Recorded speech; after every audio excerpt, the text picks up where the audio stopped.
Assalamualaikum warahmatullahi wabarakatuh. Perkenalkan, kami dari kelompok 1. Pada video ini kami akan mempresentasikan hasil kerja kelompok kami, yaitu mengenai materi peristiwa sekitar proklamasi. Kelompok 1 terdiri atas Adam Syah Gibran, Agus Triani, Alfandi, Akistain Riani, Armin, Arya Dwi Antama, Azyahra, Husnul Alia, dan Dahlia Ramadhani. Materi yang dibahas pada presentasi kali ini yaitu peristiwa Rengas Dengklok, perumusan teks proklamasi, dan penyebaran berita proklamasi. Peristiwa Rengas Dengklok. Kekalahan Jepang di Perang Pasifik menciptakan vacuum of power, kekosongan kekuasaan di Indonesia. Berita kekalahan Jepang tersebut telah tersebar dan didengar oleh golongan muda, seperti Khairul Saleh, Wikana, Syahrir, dan lain-lain.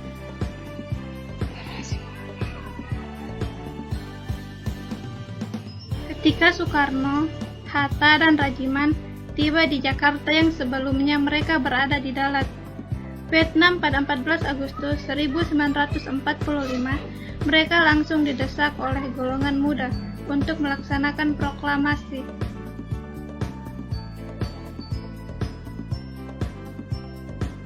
Perbedaan pendapat antara golongan muda dan tua. Golongan muda ingin agar bangsa Indonesia segera merdeka dan terlepas dari campur tangan Jepang. Golongan tua tak ingin terburu-buru dan tetap ingin membicarakan proklamasi kemerdekaan.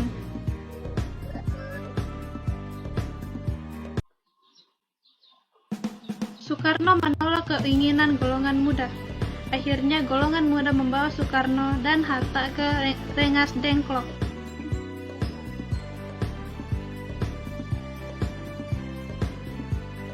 Pada 16 Agustus 1945 terjadilah peristiwa Rengas Dengklok. Tujuan peristiwa Rengas Dengklok: 1. Mendesak Soekarno dan Hatta untuk segera memerdekakan Indonesia. 2. Menghindari pengaruh Jepang. Dasar pertimbangan golongan muda memilih Rengas Dengklok sebagai tempat mengamankan Soekarno dan Hatta yaitu karena letaknya di luar Jakarta dan dekat markas peta.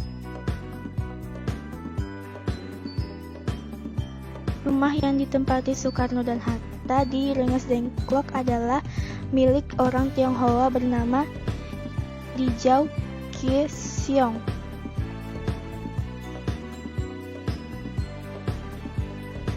Di Jakarta pada 16 Agustus 1945, Ahmad Soebadjo membuat kesepakatan dengan golongan muda untuk memulangkan Soekarno-Hatta. Beliau menjanjikan bahwa proklamasi akan dilaksanakan pada tanggal 17 Agustus 1945. Setelah kedua pihak sepakat, Soekarno dan Hatta pun kembali ke Jakarta untuk mempersiapkan acara proklamasi. Selanjutnya, perumusan naskah proklamasi. Di Jakarta, Soekarno memimpin rapat persiapan kemerdekaan dan perumusan naskah proklamasi di ruang makan Rumah Maeda pada 17 Agustus 1945. Pukul 2 dini hari dengan didampingi Hatta dan Subarjo.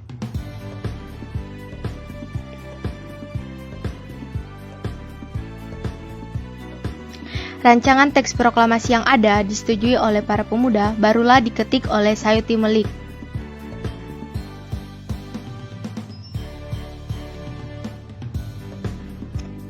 Dengan didampingi Hatta, Soekarno membacakan proklamasi kemerdekaan Indonesia pada 17 Agustus 1945 pukul 10 pagi di Jalan Penggasan Timur, nomor 56 Jakarta.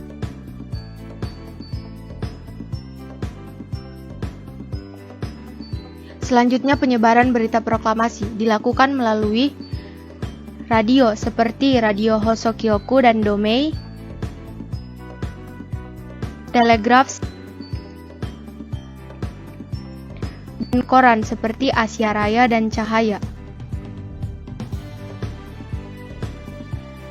Dan juga para perwakilan daerah dalam PPKI kembali ke wilayahnya masing-masing untuk menyebarkan berita proklamasi. Sekian presentasi kami, mohon maaf apabila ada kesalahan, dan semoga presentasi kali ini bermanfaat. Saya akhiri, wassalamualaikum warahmatullahi wabarakatuh.